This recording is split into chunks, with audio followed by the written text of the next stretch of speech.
Hello friends, welcome to Qkid. तो आज है 29 जुलाई 2020। तो आज के दिन जितने भी मोस्ट इम्पॉर्टेंट करंट अफेयर होंगे आज हम उनको डिस्कस करेंगे और साथ ही साथ उनसे बनने वाले इम्पॉर्टेंट फैक्ट को भी देखेंगे।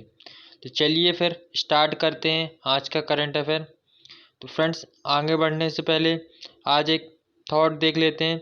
सुबह की नींद इंसान के इरादे को कमज़ोर बनाती है। मंजिल को हासिल करने वाले कभी देर तक सोया नहीं करते। तो फ्रेंड्स, इसी के साथ आप जल्दी उठने की आदत बनाइए ताकि आप ज़्यादा से ज़्यादा समय मिले आपको पढ़ने का। तो चलिए फिर स्टार्ट करते हैं आज का करंट अफेयर। तो ये रहा आज का फर्स्ट क्वेश्चन। तो किसने वर्ष 2020 में FWA footballer of the year पुरस्कार जीता? तो इसका जो राइट आंसर हो जाएगा वो है option number D, Jordan Henderson. तो इन्होंने अभी जीता है जो FWA footballer of the year होता है उसका पुरस्कार जो 2020 में। तो ये याद रख सकते हैं जिनका नाम है जॉर्डन हेंडरसन। तो इनकी बात करें तो ये इंग्लैंड के फुटबॉलर हैं। जॉर्डन हेंडरसन ने अभी जो जीता है ये फुटबॉल ऑफ द ईयर। ये 30 वर्षीय हेंडरसन ने अभी तक 30 लिवरपूल के लीग मैच खेले हैं और 4 गोल किए हैं। इतना आप याद रखिएगा इस क्वेश्चन से। चलिए अब बढ़ते हैं अपन नेक्स्ट क्वेश्चन की ओर। भारतीय रेलवे में पहली विद्युतीकृत डबल स्टैक कंटेनर सुरंग का निर्माण किस राज्य में किया गया? तो इसका जो राइट आंसर हो जाता है वो है ऑप्शन नंबर ए, हरियाणा। तो अभी हरियाणा में बनाई गई है विद्युतीकृत डबल स्टैक जो कंटेनर सुरंग है। उसमें जो आपने देखा होगा जो डबल कंटेनर वाले ट्रक वगैरह होते हैं उनके लिए ये सुरंग है, यहाँ से ये भी गुजर सकें। तो ये अभी हरियाणा राज्य में बनाई गई है। तो भारतीय रेलवे में दुनिया की पहली विद्युतीकृत डबल स्टैक कंटेनर सुरंग का निर्माण हरियाणा के ज़िले में किया गया। तो ये पूरी दुनिया की पहली है, तो इम्पोर्टेंट हो सकती है, तो इसको आप याद रखिएगा। और रेलवे अक्सर ऐसे क्वेश्चन पूछता है। तो इस सुरंग में डबल स्टैक कंटेनर मालगाड़ी 100 किलोमीटर से अधिक गति से चलने में सक्षम होगी और इसकी जो सुरंग की लंबाई है वो है 1 किलोमीटर। और यह जो सुरंग है विश्व की सबसे ऊंची सुरंग है। तो यहाँ से आप ये भी बन सकता है इंपॉर्टेंट क्वेश्चन। तो विश्व की सबसे ऊंची सुरंग कौन सी है? तो ये आप बता सकते हैं हरियाणा की सुरंग है जो, जिसकी ऊंचाई 11.7 मीटर है तथा चौड़ाई 15 मीटर। इसे अरावली की पहाड़ियों के बीच से निकाला गया है। तो ये याद रख सकते हैं। चलिए अब बढ़ते हैं अपन नेक्स्ट क्वेश्चन की ओर। क्या है नेक्स्ट क्वेश्चन? तो नेक्स्ट क्वेश्चन पूछा गया है 27 जुलाई 2020 को CRPF ने अपना कौन सा स्थापना दिवस मनाया? तो इसका जो राइट आंसर है वो हो जाता है ऑप्शन नंबर बी, 82। तो अभी जो CRPF ने इसने अपना 82 जो 82 है वो अपना स्थापना दिवस मनाया है। तो देख सकते हैं ये DRDO और CGL के लिए इम्पोर्टेंट क्वेश्चन है। तो बात करें केंद्रीय रिजर्व पुलिस फोर्स, तो इसकी स्थापना की गई थी 27 जुलाई 1939 में इसकी स्थापना की गई थी। पहले इसका नाम दूसरा था, ये CRPF नहीं था। पहले इसका नाम था क्राउन रिप्रेजेंटेटिव पुलिस था, जो इसका नाम बदल के 28 दिसंबर 1949 को CRP अधिनियम के तहत केंद्रीय रिजर्व पुलिस बल रख दिया गया। तो ये इतना याद रख सकते हैं। और जो इसकी पहली बटालियन था वो थे 27 जुलाई 1939 में मध्य प्रदेश के नीमच शहर में स्थापित की गई थी पहली बटालियन इसकी। चलिए अब बढ़ते हैं अपन नेक्स्ट क्वेश्चन की ओर। भारत ने उत्तर कोरिया के साथ कितने मिलियन डॉलर की चिकित्सा सहायता प्रदान करने के लिए समझौता किया है? तो इसका जो राइट आंसर है वो हो जाता है option number C, 1 million dollar. तो 1 मिलियन डॉलर के साथ अभी समझौता किए हैं उत्तर कोरिया के साथ भारत ने चिकित्सा सहायता के हेतु। तो भारत सरकार अभी उत्तर कोरिया को जो TB की दवा है, रोधी दवाइयाँ, उनकी सहायता कराएगा उत्तर कोरिया को। तो यहाँ पर इनके बीच अभी जो डील हुई है तो इसमें 1 मिलियन डॉलर की डील की गई है। तो इतना आप याद रखिएगा। चलिए अब बढ़ते हैं अपन नेक्स्ट क्वेश्चन की ओर। तो भारत की पहली शहद परीक्षण प्रयोगशाला कहाँ स्थापित की गई?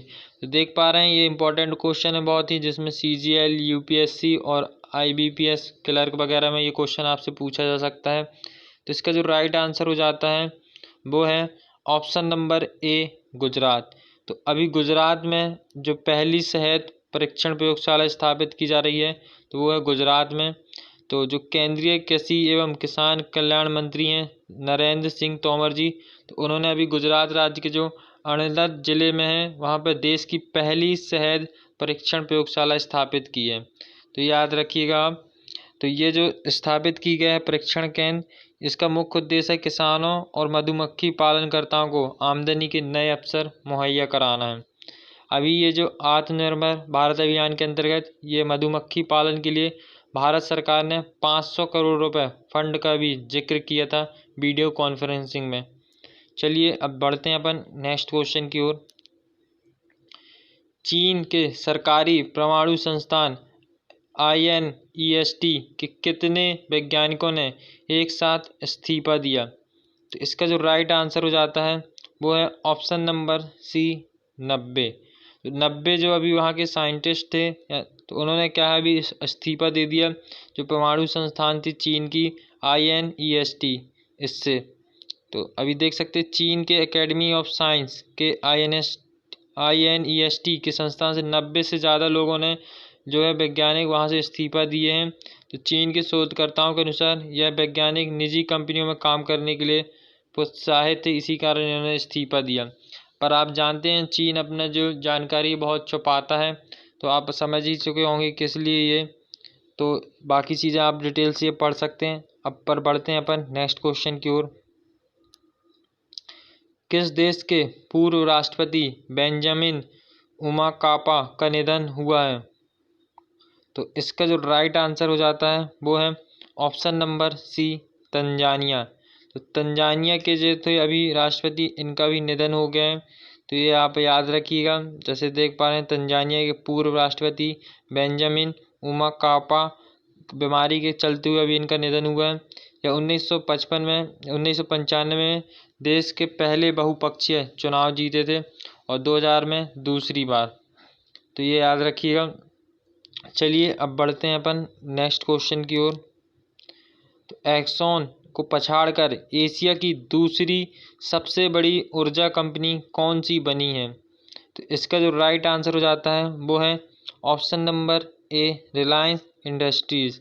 तो अभी जो रिलायंस इंडस्ट्रीज़ है ये एक्सॉन है जो कॉरपोरेशन को पछाड़कर ये दुनिया की दूसरी सबसे बड़ी ऊर्जा की कंपनी बन जाती है, जो है रिलायंस इंडस्ट्रीज़। तो ये याद रखिएगा। और जो दुनिया की पहली है सबसे बड़ी ऊर्जा कंपनी वो है सऊदी अरब की अरामको इंडस्ट्री, ये याद रखिएगा।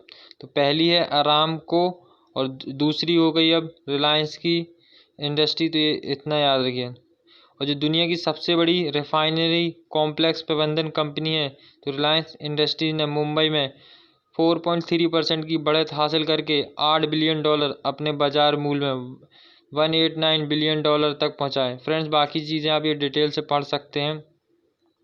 अपन बढ़ते हैं अब नेक्स्ट क्वेश्चन की ओर। देश के पूर्व राष्ट्रपति डॉक्टर APJ अब्दुल कलाम की पुण्यतिथि कब मनाई गई? तो इसका जो राइट आंसर हो जाता है वो है ऑप्शन नंबर बी, 27 जुलाई। तो 27 जुलाई को हर साल मनाया जाता है डॉक्टर APJ अब्दुल कलाम की पुण्यतिथि। तो ये हमारे राष्ट्रपति भी रह चुके थे पूर्व। तो इनकी अभी जो निधन था, इनका निधन हो गया था 27 जुलाई को। असम में जो राजधानी है शिलोंग, वहाँ पे इनका निधन हो गया था 27 जुलाई 2015 को। तो इन्हें क्या है भारत का जो है मिसाइल मैन के नाम से भी जाना जाता है। और इनकी जो एक बुक थी विंग्स ऑफ फायर, तो बहुत ही इम्पोर्टेंट बुक है, अक्सर एग्जाम में पूछ ली जाती है। और ये 2002 से 2007 तक भारत के राष्ट्रपति के पद पर भी सम्मानित थे। और इन्होंने 1998 में भारत का जो पोखरण 2 परमाणु परीक्षण किया गया था उसके ये मेन भूमिका निभाई थी इन्होंने। तो ये याद रखिएगा। चलिए अब बढ़ते हैं अपन नेक्स्ट क्वेश्चन की ओर। भारत इंटरनेट स्पीड रैंकिंग में किस स्थान पर रहा? तो इसका जो सही आंसर हो जाता है वो है ऑप्शन नंबर डी, 129वां।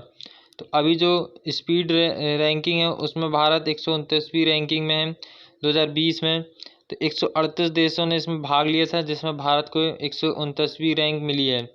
तो जो इंटरनेट स्पीड है रैंकिंग में जो लोकप्रिय टेस्ट का है वो है ओकला के द्वारा ये जारी की गई थी ये रैंकिंग, जिसमें भारत में 12.16 Mbps की डाउनलोड कर सकते हैं और 4.33 Mbps अपलोड की गति है। पिछले ही महीने ये दर्ज की गई थी। यदि रैंकिंग में बात करें तो सबसे फर्स्ट में है दक्षिण कोरिया, सऊदी अरब, संयुक्त अरब अमीरात, चीन, कतर और फिर है कनाडा। तो ये हैं 5 देश जो सबसे टॉप पर हैं। तो ये देख सकते हैं आप। तो फ्रेंड्स यहाँ हमारे क्वेश्चन हो जाते हैं समाप्त। यदि आप हमारे सोशल नेटवर्किंग से जुड़ना चाहते हैं तो आप हमें इंस्टाग्राम में भी फॉलो कर सकते हैं इस नाम से, और आप हमारे फेसबुक पेज को भी लाइक कर सकते हैं, और साथ ही साथ आप हमारे टेलीग्राम चैनल को ज्वाइन कर सकते हैं। फ्रेंड्स आप एक बार ज्वाइन होकर देख सकते हैं, इसमें बहुत सी आपको मटेरियल प्रोवाइड कराया जा रहा है। डेली इसमें एक सीरीज चलाई जा रही है आज के ज्ञान से ट्रेड, जिसमें आपको कुछ 10 से 12 इंपॉर्टेंट फैक्ट बताए जाते हैं जो बहुत ही इंपॉर्टेंट होते हैं हर एग्ज़ाम के, कभी हिस्ट्री तो कभी केमिस्ट्री। तो इस तरह की सीरीज़ निकाली जा रही है उसमें, और जो भी इम्पोर्टेंट नोट्स होते हैं वो सभी आपको टेलीग्राम में प्रोवाइड करा दिए जाते हैं। और साथ ही साथ यदि आप हमारे व्हाट्सएप ग्रुप में ज्वाइन होना चाहते हैं तो आप हमें इस नंबर पर मैसेज कर सकते हैं।